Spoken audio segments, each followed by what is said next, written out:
오늘은 조던 피터슨의 인생의 법칙 12가지 인생의 법칙, 혼돈의 해독제라는 부주제로 있는 부제가 있는 것 중에서 법칙 8번과 법칙 9번을 저희가 한번 살펴보도록 하겠습니다. 그러네요.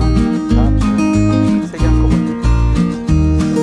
네. 법칙 8은 제목이 이렇게 나갑니다. 언제나 진실만을 말하라. 적어도 거짓말은 하지 말라. 어려운 말이다, 그죠? 그렇죠.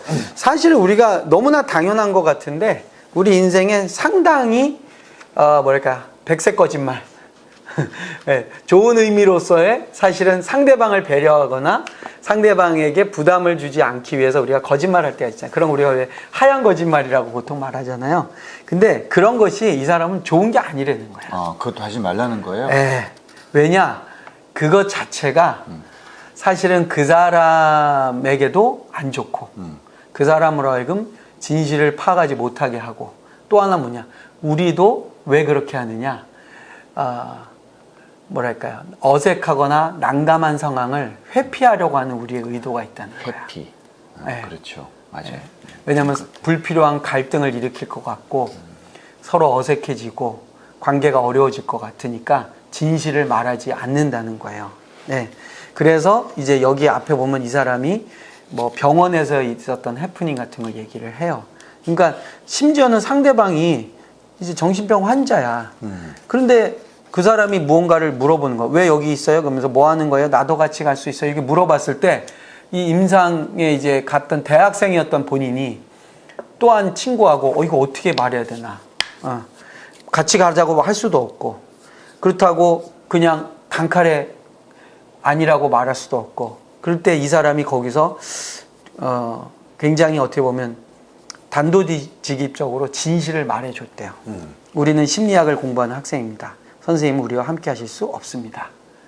근데 오히려 그것이 정교하게 다듬어진 선의의 거짓말보다도 가혹했지만 오히려 그것이 그 사람으로 하여금 그것을 이해하고 돌아서게 만들어줬다는 거예요. 그런 예가 이제 한 2가지 정도가 더 나와요. 그래서 보통은 그렇게 진실을 말하지 않는 본인이 어떻게 되냐면 그게 계속 눌린다는 거야. 불편한 상황에 대해서 말을 안 하고 괜찮다고 그러고 자기 스스로 그냥 표현 안 하고 그러다가 심각한 질병에 걸린대. 예를 들어서 편집증 환자 같은 경우가 그랬대. 자기한테 찾아온. 또 한 사람은 자기가 젊을 때 살던 집에 아파트 집주인인데 폭주족이에요. 주정뱅이야. 이 사람 맨날 새벽 4시에 찾아와서 자기 물건을 하나 사라 그러는데 토스터기 갖고 와서 이거 좀 사라 그러고 집에 물건 와서 사라 그러는데 처음에 사줬대. 왜냐하면 이 사람이 어려우니까 그래요. 근데 사실 집주인이야. 그 아파트 전체의 주인인데 나중에 보니까 자기 물건을 팔아서 그거 갖고 술을 자꾸 사는 거야. 그래서 한 날은 이 사람이 이제 이러면 안 되겠다. 그래가지고 또 왔는데 새벽에 눈을 가난스럽게 뜨더니 자기 토스터를 좀 살 생각이 없냐고. 술 마시려고 팔아서? 네. 근데 벌써 이미 만취한 상황이에요. 그래가지고 위선적인 속임수를 쓰지 않고 솔직하게 이야기를 했대요. 단도직입적이지만 조심스럽게 거절했대요. 네. 그리고 뭐라 그랬냐면 나는 그에게 술을 끊겠다고 약속하지 않았느냐고 말했다. 내가 돈을 계속 주면 본인에게 좋을 게 없고 특히 밤늦게 술에 취해서 뭔가를 팔려고 오면 네가 꽤 아끼는 내 아내조차도 너에 대해서 좋은 감정을 가질 수 없다고 딱 얘기를 했대. 그랬더니 이 사람이 한 15초 정도 딱 뚫어지게 쳐다보더래요. 얼마나 무섭겠어. 그러니까. 네. 근데 그가 내 표정에 비웃음과 속임수, 경멸과 무시가 감춰져 있는지 아닌지 살피는 듯 했대요. 네. 근데 나는 진심을 조심스럽게 선택한 단어들에 담아 꾸밈없이 전했대. 그랬더니 잠시 후에 이 사람이 돌아가더니 그 다음부터는 그렇게 하질 않더래. 그러니까 쉬운 길을 택하는 건 뭐냐면 살짝 거짓말을 하는 거예요. 그렇죠. 네, 회피라는 단어가 참 중요하다. 그렇죠? 네. 그러면서 이제 또 하나 뭐냐면 세상 사람들은 의외로 거짓으로 세상을 조작하려고 또 한대요. 근데 이 조작하는 사람들 대부분 누구냐면 뭐 독재자들이나 강력한 폭력을 쓰는 사람들, 근데 이 사람들이 세상을 조작하게 되는 이유가 뭐냐면 다수의 피해를 당하는 사람들이 당신 틀렸다고, 당신 그러면 안 된다고 말하지 않는다는 거야. 그냥 말하지 않고 순응하거나 그 거짓에 대해서 또는 그 폭력에 대해서 그냥 침묵하는 그 사실이 상황을 더욱더 악화시킨대. 그러면서 이제 나오는 뭐 대표적인 예가 이제 솔제니친의 수용소 군도라는 이 책 있잖아요. 이게 소련이 이제 가지고 있던 잘못된 아주 폭력적인 공산주의 치하를 솔제니친이 어떻게 보면 고백한 거지. 터트려 버린 거죠. 이거 잘못된 거라. 그 말한 것이 세상을 바꾸게 되는 중요한 계기가 됐다라는 거예요. 그런 면에서 보면 이 세상은 어렵고 힘든 상황이 있는데 그것을 괜찮다고 자꾸 스스로 속으면 안 된다는 거야. 잘못인 건 잘못인 거라고 말해야 된다는 거야. 그래야 이 거짓된 세상이 바른 세상으로 돌아설 수 있다. 네. 근데 이제 이게 이런 식의 뜻은 아니라는 걸 우리가 알지만 네. 거짓말의 정의를 자꾸 내려보려고 하잖아요. 그러니까 이제 원래 거짓말이라고 하는 것은 나쁜 의도로 사람을 속이려고 하는 것이잖아요. 네. 그러니까 의도가 나쁘다는 거지. 그런데 그게 아니라 누군가를 보호하기 위해서 거짓말을 한다거나 맞아요. 이런 건 어떻게 해요? 그것도 거짓말이 일단 이런 것도 거짓말이라고 생각을 하고 진실에 반한다 해서 하지 말아야 될. 이 사람은 그 부분에서 되게 네. 중요한 얘기를 해요. 뭐냐면 그런 거짓말은 이 상황을 결코 네. 호전시키지 못한대. 예를 들어서 이게 이제 이스라엘에 가면 그 야드바셴이라고 유대인 학살 추모관이 있어요. 거기 가보면 그런 사진들과 글들이 이제 꽤 있는데 유대인들을 보호해주기 위해 가지고 거짓말하는 경우들이 있어요. 그러니까 폴란드나 독일 뭐 이런 나치가 총 들고 와서 여기 유대인 살고 있지. 근데 있지. 분명히 옆방에 숨어 있어. 근데 없다고 거짓말하는. 그래서 뭐 심지어는 이제 그런 이유로 끌려가서 뭐 대신 죽거나 하는 경우도 많았었고. 이건 어떻게 할 건가? 사실 그거는 이제 어떻게 보면 누군가를 이 사람들을 보호하기 위해서 하는 거짓말이잖아요. 그렇죠. 네. 근데 이제 이 사람이 말하는 거는 그런 의미, 그런 상황이 아니야. 뭐냐면 그렇게 폭력을 가하는 상대를 향한 거야. 그러니까 이 사람들로 인해서 고통받는 이들을 위해서 하는 거짓말을 말하는 게 아니라 당신이 이렇게 하면 안 된다. 이건 부당하다. 당신의 이 행위는 잘못된 거다라고 일종의 저항이지. 저항. 여기서 말하는 건 그 저항이. 근데 그 저항이라는 것은 불의에 대해서 옳은 소리를 하라는 거야.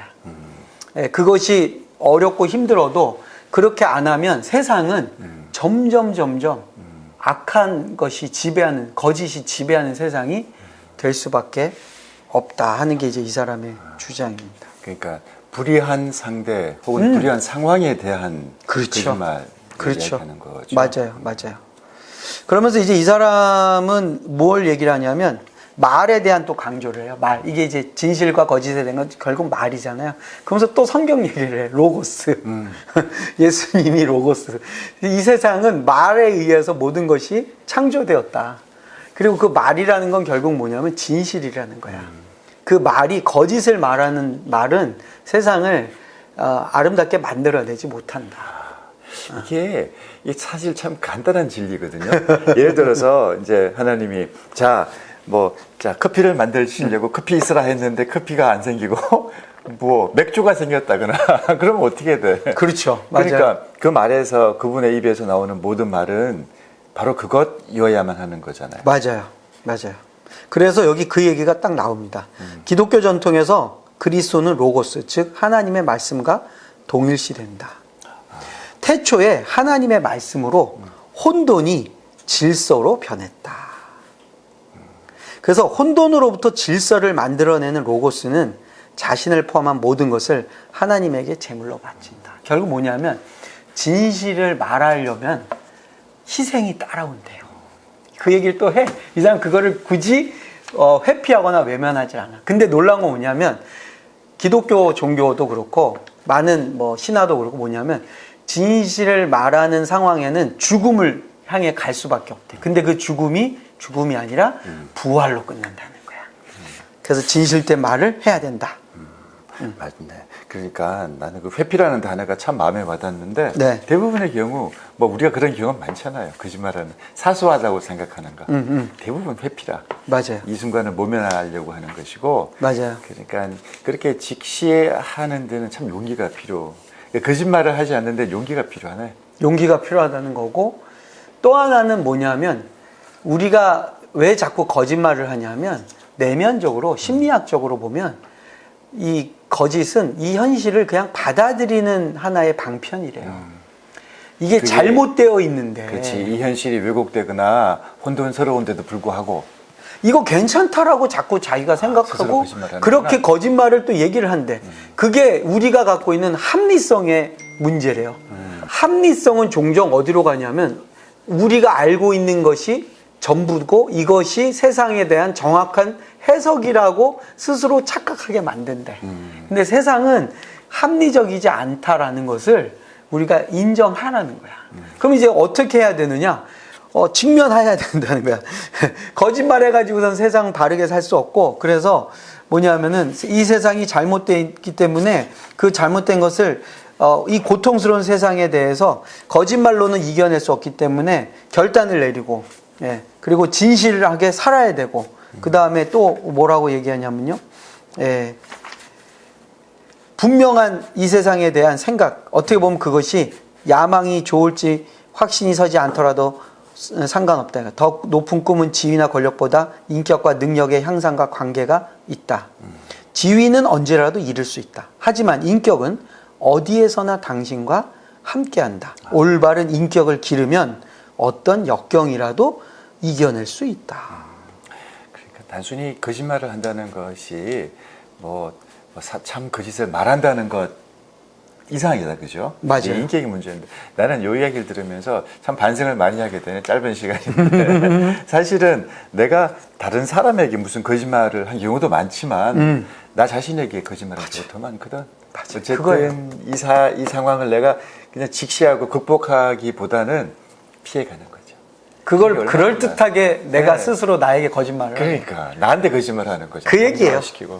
아주 중요한 포인트를 지적해 주셨습니다. 그렇게 해서 낭비한 시간들 참 후회스러워. 내가 그렇지 이런 이야기 자꾸 하는 또 나의 치부를 드러내는 거라서.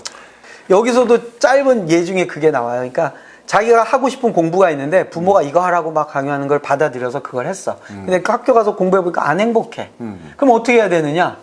바꿔야 되는 거야. 다른 전공을 다시 선택해야 돼. 근데 그렇게 되면 어떻게 되냐? 부모님이 실망할 거라는 거야. 그리고 부모님이 그것 때문에 부모님과 관계가 힘들어질 거야.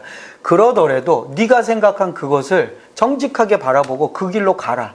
그래서 나중에 네가 그것에 대해서 좋은 결과를 얻으면 오히려 그것이 너의 부모를 행복하게 해주는 결과가 될 것이다.